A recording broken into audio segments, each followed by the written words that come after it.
Hello student, welcome to linear programming problem. तो ये आपका चैप्टर 3 है, ठीक है। तो ये आपका पार्ट 1 वीडियो होगा। तो डेरिवेटिव जो है हमने आधा किए हैं, उसका भी हम कंप्लीट करेंगे, लेकिन उसी के साथ साथ हम एलपीपी भी पढ़ना शुरू कर देंगे क्योंकि टाइम हमारे पास बहुत कम है। तो देखिए, एलपीपी ये सबसे आपका इजी चैप्टर है, एकदम इजीएस्ट चैप्टर। इसमें आपका 6 मार्क आएगा, ठीक है। 6 मार्क प्लस 4 मार्क भी आएगा। तो इसका ग्राफिकल रिप्रेजेंटेशन वाला जो एक्सरसाइज 3B है, वही से हम स्टार्ट करेंगे। 3A बाद में शुरू करेंगे, ठीक है। तो देखिए, लीनियर प्रोग्रामिंग प्रॉब्लम में कुछ टर्म होता है, वो आपको याद रखना पड़ेगा। जैसे कि आपका objective function, subject to constraint, non negative constraint of restriction and feasible region, ठीक है। ऑब्जेक्टिव फंक्शन मतलब हम इसको ऐसे लिखते हैं, z maximise is equal to a x plus b y और z minimum is equal to a x plus b y. Actual में एलपीपी का यूज इसका एप्लीकेबल होता है आपका कॉमर्स में, है ना। और आपका जैसे बिजनेस में देखो, अब मैं बोलूँगी एक बिजनेसमैन है, चेयर एंड टेबल मैन्युफैक्चर करता है, बनाता है, ठीक है। तो उसका तो कुछ ऑब्जेक्टिव फंक्शन होगा ना, कि कितना वो बनाएगा जो उसको प्रॉफिट होगा, और कितना वो लिमिट रखेगा तो उसका कॉस्ट जो है मिनिमाइज होगा, ठीक है। तो जब जेड मैक्सिमम होता है तो वो कितना टेबल चेयर मेकिंग करेगा, तब जाके उसका मैक्सिमम प्रॉफिट होगा, और कितना उसका कॉस्ट को जो है मिनिमाइज करेगा, तब जाके उसको प्रॉफिट मिलेगा। तो कोई भी बिजनेस हो, कुछ उसका ऑब्जेक्टिव रहता है। इसका एप्लीकेशन जो है यही है बिजनेस इंडस्ट्री में, है ना, बिजनेस और इंडस्ट्री में, कॉमर्स में। तो अब देखिए, और दूसरा टर्म जो है आपका subject to constraint. Subject to constraint मतलब होगा उसका लिमिटेशन। मतलब लिमिटेशन मतलब उसका तो कुछ ना कुछ लिमिट होगा ना, कि ऐसे नहीं कि चेयर और टेबल बनाते जाए, है ना। लिमिटेशन जैसे कि उसके पास इंसान कम हो, लेबर कम हो, है ना, उसका स्टाफ कम हो, उस हिसाब से उसका कुछ लिमिटेशन होगा। तो कितना बिकेगा, उसको कितना प्रॉफिट होगा, है ना, उसके हिसाब से उसका लिमिटेशन होगा। एक ही साथ तो बहुत बना नहीं पाएगा ना, कुछ लिमिटेशन जो होगा उसको कहा जाता है subject to constant. And non negative constant मतलब होता है जो x chair and table always greater than होगा, ये कभी नेगेटिव नहीं होगा, ठीक है। That is x is greater than equal to 0 and y is greater than equal to 0। तो जनरली इतना जो टर्म है, ठीक है, इतना जो हम लिख दे कि objective function subject to constant and non negative constant, जिसको बुक्स में मैथमेटिकली रिप्रेजेंट किया है ऐसा। ए जनरल डेफिनेशन देखिए, a general linear programming problem LPP is obtain x1 x2 so as to optimise, z maximum को लिखते हैं optimise करके, ठीक है। That is c1 x1 plus c2 x2 up to cn xn। Subject to constant जो होता है less than equal to और ग्रेटर देन इक्वल टू, ठीक है। तो ये जो है सब्जेक्ट टू कॉन्स्टेंट जो लिखे हैं यही है, ओके। तो x is greater than equal to 0 and y is greater than equal to 0, जो आपका नॉन नेगेटिव कॉन्स्टेंट है, इसके लिए जो आपका ग्राफ होगा ऑलवेज वो फर्स्ट क्वाड्रेंट पे लाई करेगा। समझ में आ गया, क्योंकि x एंड y जो है greater than equal to 0 and y is greater than equal to 0 है, इसलिए। अब देखिए, फिजिबल रीजन और एक टर्म है जो it divided into 2 types, generally bounded and unbounded. Bounded मतलब ऐसे बांध के रखे कोई चीज़ को, है ना, जैसे कि वर्टिसेस हो, ये एक लाइन गया, ये एक लाइन गया ना, एक इक्वेशन का लाइन है, तो जब इसका जो कॉमन पॉइंट होगा तो ये हो जाएगा इसका बाउंडेड रीजन, बांध के रखा है। अनबाउंडेड मतलब ये तो ऐसे ऊपर में चला गया, यहाँ पर कुछ वर्टिसेस एक है, लेकिन ये तो ऊपर में पूरा चला गया ना, ये बांध के नहीं रखा है, तो ये अनबाउंडेड है। और एक होता है टर्म जो होता है नो फिजिबल रीजन, ठीक है। एक्चुअल में फिजिबल रीजन जो है बाउंडेड एंड अनबाउंडेड होता है, लेकिन और एक टर्म होता है आपका नो फिजिबल रीजन। मतलब ये जो रेखा है और ये जो रेखा है, अगर ये लाई करेगा इस तरफ और ये इस तरफ, ठीक है, तो कुछ इसका नहीं है, मतलब एक ही जगह इसका शेडेड रीजन तो नहीं आया ना, तो ये आपका हो जाएगा नो फिजिबल रीजन। ठीक है, जब हम इसको मैथमेटिकली सॉल्व करेंगे तब अच्छा लगेगा आपको। तो वर्किंग रूल जो है, क्वेश्चन जब करेंगे एलपीपी का, पहले आपको करना होगा कन्वर्ट कांस्टेंट इनटू इक्वेशन। मतलब जो कांस्टेंट लेस देन और ग्रेटर देन इक्वल टू होकर रहेगा उसको आपको इक्वेशन करके लिखना पड़ेगा, क्योंकि हम फर्स्ट ईयर में पढ़ चुके हैं ये कि कभी भी अब ऐसे ग्रेटर देन और लेस देन इक्वल टू रहेगा इसको आप सॉल्व नहीं कर सकते, पहले उसको इक्वल टू करना होता है। देन आपको plot graph of equation, apply the condition in constant. ठीक है, फिर आपको क्या करना पड़ेगा, ग्राफ प्लॉट करना पड़ेगा। क्वेश्चन जो करेंगे हम इसका स्टेप है, ठीक है, स्टेप 1, स्टेप 2, स्टेप 3, स्टेप 4 है, 4 स्टेप है। तो apply condition given in constant, constant में जो दिया जाएगा, कांस्टेंट मतलब आपका ये पार्ट है ना, जब हम एग्जांपल में करेंगे तब आपको अच्छे समझ में आएगा। Identify feasible region that satisfy all constant and find its corner. Feasible region निकाल के कॉर्नर सब ऐसे ढूंढना पड़ेगा इसका। टेस्ट द मैक्सिमम और minimum value of objective function on which corner. ठीक है, फिर आपका अगर जेड मैक्सिमम है तो मैक्सिमम हिसाब से इसका ऑब्जेक्टिव फंक्शन निकालना होगा, और मिनिमम है तो उसका ऑब्जेक्टिव फंक्शन मिनिमम हिसाब से निकालना पड़ेगा। तो डायरेक्टली हम जंप करेंगे क्वेश्चन पे, लेकिन उससे क्वेश्चन जाने से पहले आप एक चीज़ देख लीजिए कि नोट लिखिए। अगर लेस, तो देखिए जब लेस देन इक्वल टू होगा टुवर्ड्स ओरिजिन आएगा, मतलब टुवर्ड्स ओरिजिन मतलब ये 0 0 है इधर, यहाँ ऐसे ये क्वेश्चन का जो लाइन है इस तरफ आएगा, ओरिजिन की तरफ इसका मुंह होगा, और ग्रेटर देन होगा तो ये ओरिजिन से बाहर आएगा। ठीक है, अपवर्ड्स ओरिजिन। तो अब आते हैं एक्सरसाइज 3B करेंगे। एक्सरसाइज 3A में जो है 3A जो है 3B से इम्पोर्टेंट है, क्योंकि जनरली जो डायरेक्टली मैक्सिमम और मिनिमम करके क्वेश्चन में आता है 6 मार्क एंड 4 मार्क में, वो भी आता है लेकिन रेयर केस में, लेकिन आना कंपलसरी आपका 3B से ही है।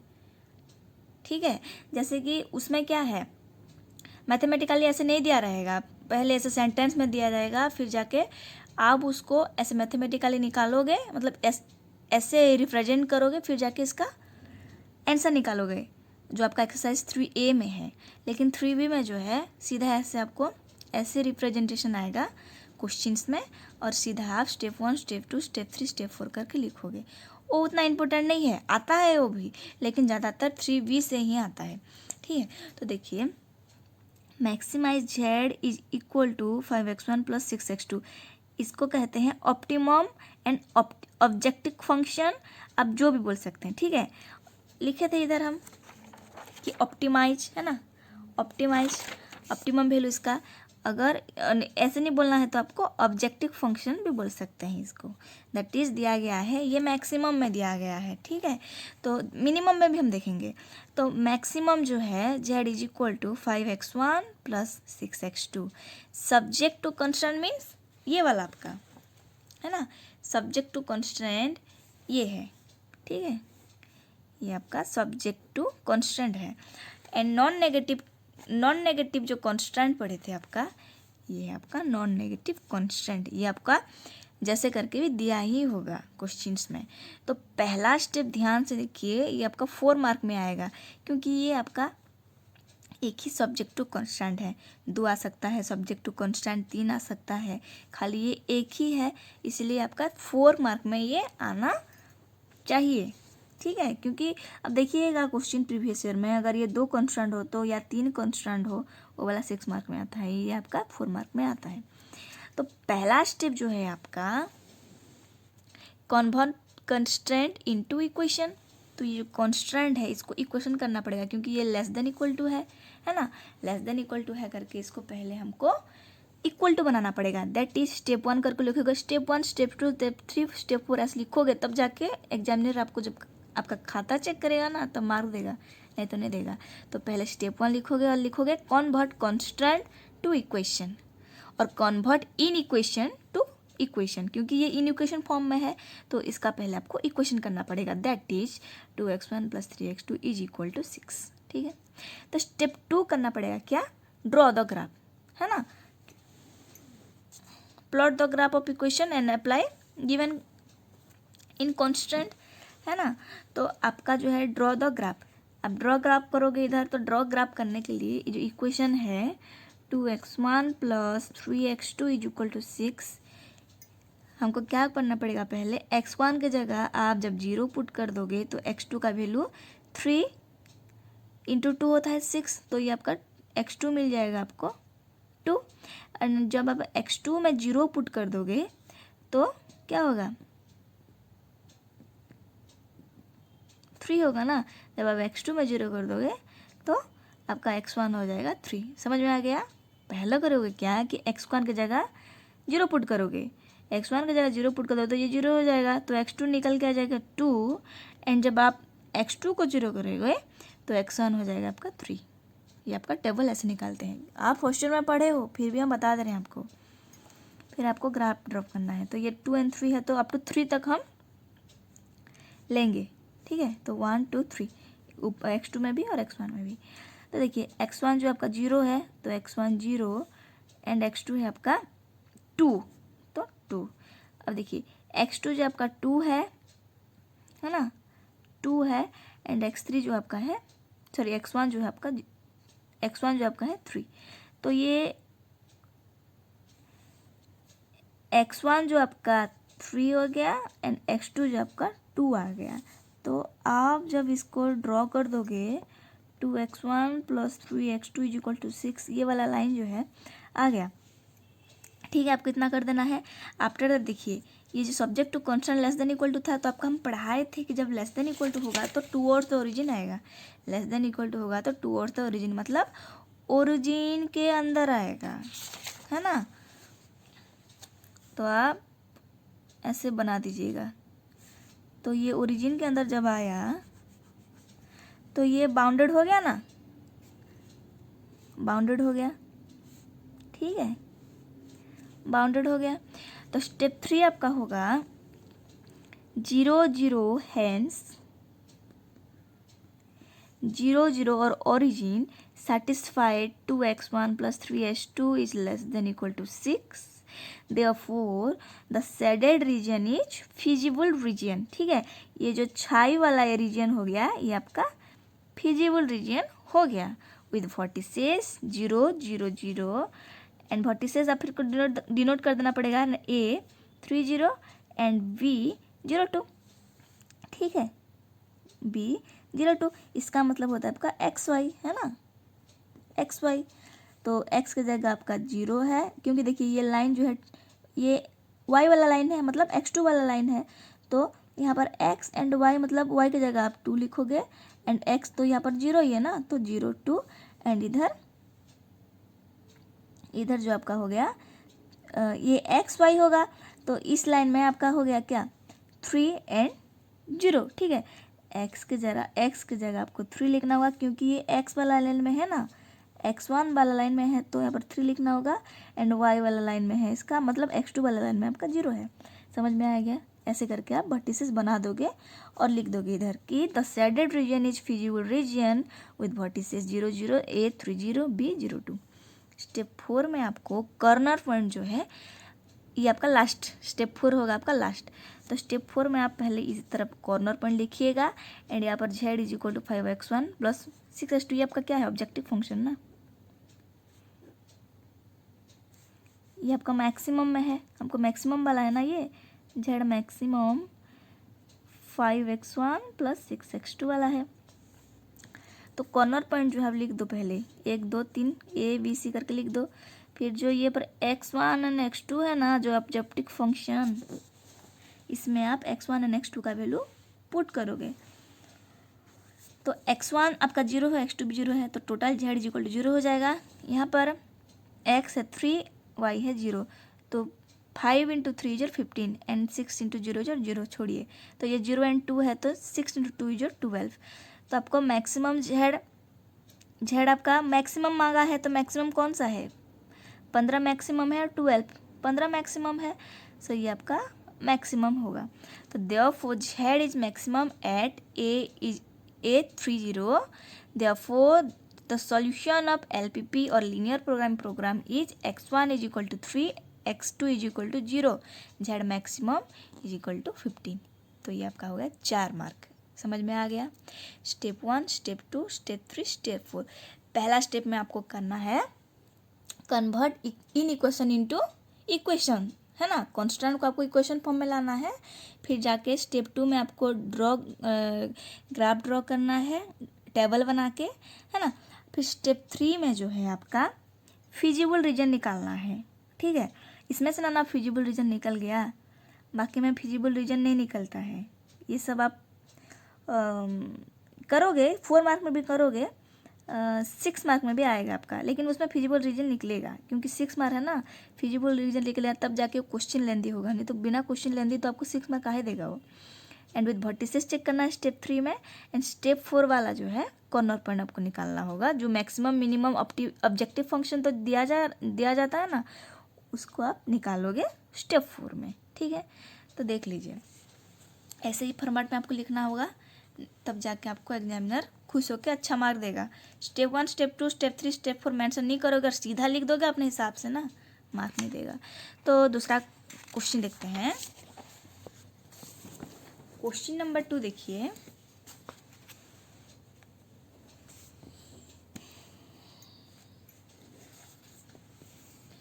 ये भी आपका है, मिनिमाइज वाला भी करेंगे। देखिए ये जेड मैक्सिमम था, अगर मिनिमम बोलता तो कौन सा लेते, 0 ना लेके हम 12 लेते, ठीक है।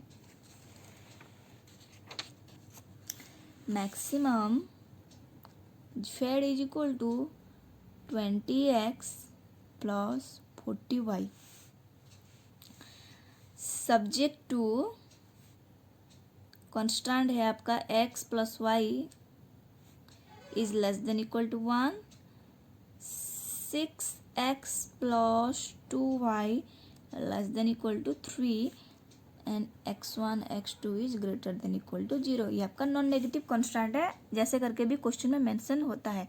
अगर नहीं रहेगा ऐसा, फिर भी आपको लिखना पड़ेगा अपने से, ठीक है, क्योंकि आपका फर्स्ट क्वाड्रेंट में रहेगा नॉन नेगेटिव रिस्ट्रिक्शन के हिसाब से। आंसर देखिए, पहला स्टेप हम आपको बताए थे कि जो आपका कॉन्स्टेंट है उसको इक्वेशन फॉर्म में लाना होगा, है ना। तो स्टेप 1 करके ऐसे लिखिएगा कि कन्वर्ट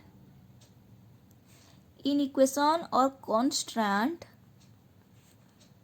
एज इक्वेशन, ठीक है। नेक्स्ट स्टेप में पहले लिख देते हैं x plus y is equal to 1, इक्वेशन 1 दे दो, 2 वाला है, देखो पहला वाला में 1 किए थे, अब 2 वाला करते हैं। 6x plus 2y is equal to 3, equation 2 दे दो। तो नेक्स्ट स्टेप आपका होगा स्टेप 2, ड्रॉ दो ग्राफ, है ना। लेट ड्रॉ दो ग्राफ। ग्राफ ड्रॉ करने से पहले हमको टेबल बनाना होगा। ये आपका हो गया टेबल 1।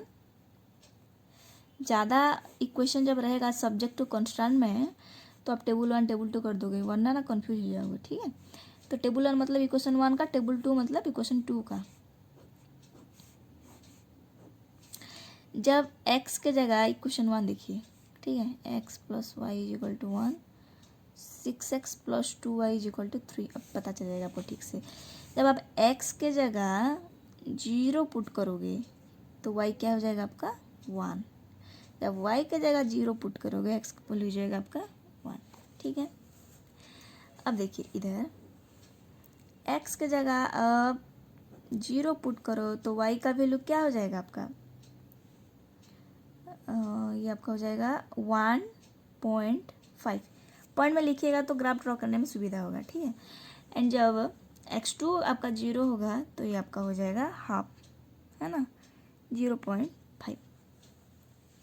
अब करते हैं ग्राफ ड्रॉ। ग्राफ ड्रॉ करने के लिए आपको ग्राफ पेपर दिया जाएगा। एग्जाम हॉल में अगर नहीं देंगे तो आप मांग के लिखना, और ऐसे हम बुक यहाँ पर पढ़ा दे रहे थे ना, अपने से आप ग्राफ में कीजिएगा, तब जाकर आपको पता चलेगा सही से। तो ग्राफ ड्रॉ करो अभी, ठीक है। तो ये जो आपका ग्राफ कितना तक है, चलो 1 2 3 कर देते हैं, लिख लो 1 2 3, 1 2 3, ओके। ये वाला देखो पहले टेबल 1 वाला।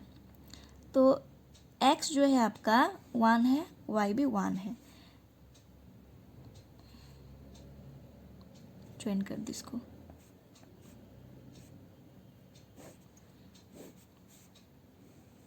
ठीक है, इधर देखिए x जो आपका 0.5 है एंड y है आपका 1.5। 0.5 मतलब आपका इस तरफ आएगा, है ना। 1.5 y वाला ये आएगा, ये आपका y वाला है, ये आपका x वाला है। तो इसको आप ग्राफ ड्रॉ करो।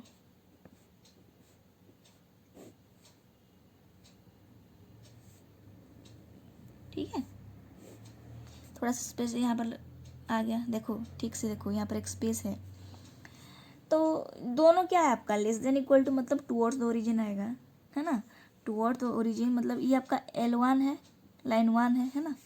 L1 ये आपका L2, तो ये आपका L2 है। तो दोनों ही लेस देन इक्वल टू है। तो जब इसका जो शेड आएगा तो ये आपका लाइन 1 है ना, तो इस तरफ आएगा, है ना।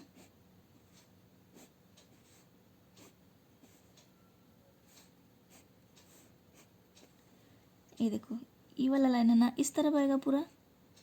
ठीक है, और ये जो L2 लाइन है ये भी ओरिजिन में आएगा क्योंकि लेस देन इक्वल टू दोनों ही है। ठीक है, तो देखिए ये एंड ये, तो इन दोनों का जब कॉमन रीजन हो जाएगा, वो कॉमन रीजन को ही आपको वर्टिसेस कॉर्नर पॉइंट करना होगा। क्योंकि कॉमन रीजन देखिए ये तो इस तरफ आ गया और ये इस तरफ आ गया, तो इन दोनों में कॉमन पॉइंट कौन सा हो रहा है, यही ना। क्योंकि ये तो इस तरफ जाएगा तो यहाँ पर तो नहीं आ पाएगा, इसका मुंह तो इस तरफ है, इसका मुंह इस तरफ है, ये अकेले ही इस तरफ आ रहा है L2, लेकिन L1 तो नीचे से जा रहा है। तो कॉमन जो शेडेड रीजन बन जाएगा आपका ये एंड ये। क्योंकि ये वाला लाइन इस तरफ जा रहा है लेकिन ये वाला लाइन तो इस तरफ जा रहा है ना, इस तरफ नहीं आ रहा है, ये भी नहीं होगा। तो होगा जो आपका कॉमन रीजन इतना। समझ में आ गया? ठीक है, तो वर्टिसेस डिनोट कर दो 0 0। ये आपका ए आपका है, ये है आपका 0.5 एंड 0, और ये हो जाएगा आपको, ये पहले इन दोनों इक्वेशन को सॉल्व करना पड़ेगा, और ये हो जाएगा आपका 0 एंड 1। इसको आप नाम दे दो B, इसको हम दे देंगे C करके। ठीक है, तो इन दोनों इक्वेशन को सॉल्व करके इसका कॉर्नर पॉइंट हमको मिलेगा। तो इक्वेशन सॉल्व कर देते हैं पहले। इधर 6x + 2y = 3, x + y = 1। ठीक है, तो हम क्या करते हैं, यहाँ पे 2 एक मल्टीप्लाई कर देते हैं, है ना। 6 + 2y = 3, 2x + 2y = 2। तो ये आपका हो जाएगा 3x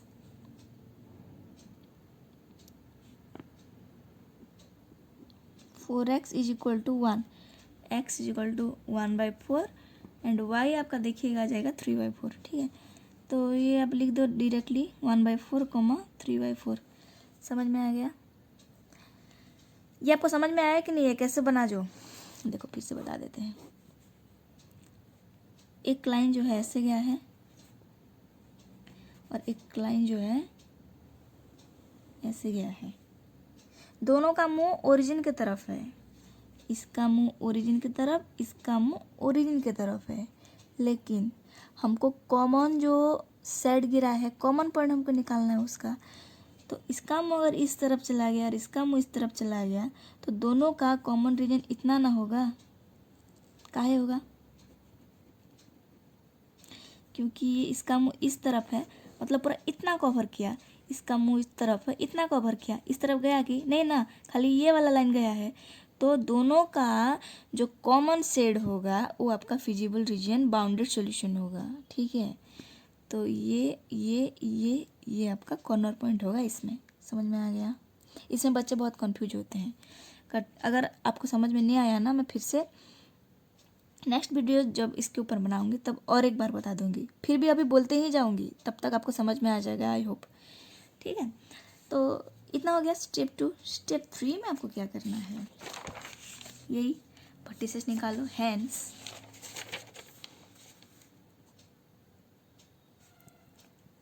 ओरिजिन, है ना, origin satisfy both in equation, the shaded region is feasible region। समझ में आ गया? जो आपका शेडेड रीजन होता है वो आपका होता है फिजिबल रीजन, ठीक है, मतलब दोनों लाइन का कॉमन सेट, कॉमन परछाई, है ना। एंड आप स्टेप 4 में आइए। अभी स्टेप 4 में क्या करना पड़ेगा आपको, स्टेप 4 में आपको कॉर्नर पॉइंट लिखना पड़ेगा एंड आपको मैक्सिमम जो ऑब्जेक्टिव फंक्शन है आपका वो मैक्सिमम पॉइंट हमको निकालना होता है। चलो स्टार्ट करते हैं। तो कॉर्नर पॉइंट पहले लिख दीजिए,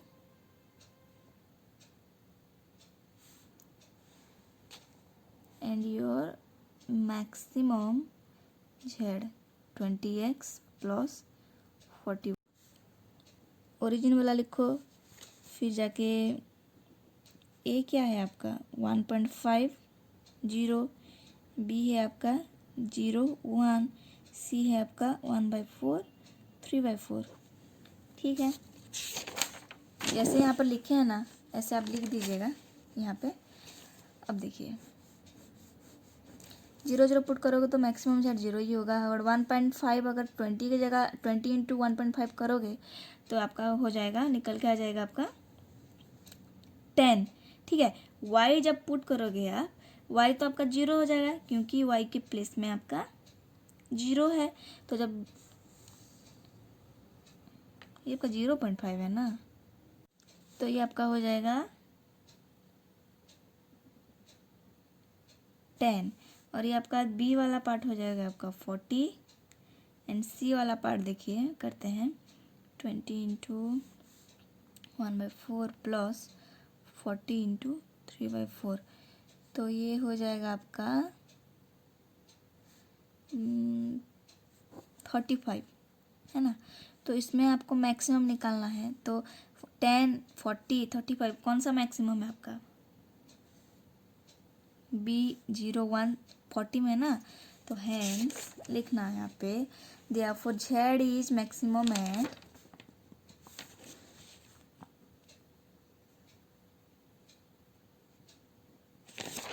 Z is maximum at B 0 1, है ना। Therefore the solution of LPP is x equal to 0, y equal to 1 and z maximum equal to 40। समझ में आ गया? तो नेक्स्ट हम क्वेश्चन अगले वीडियो में करेंगे, ठीक है।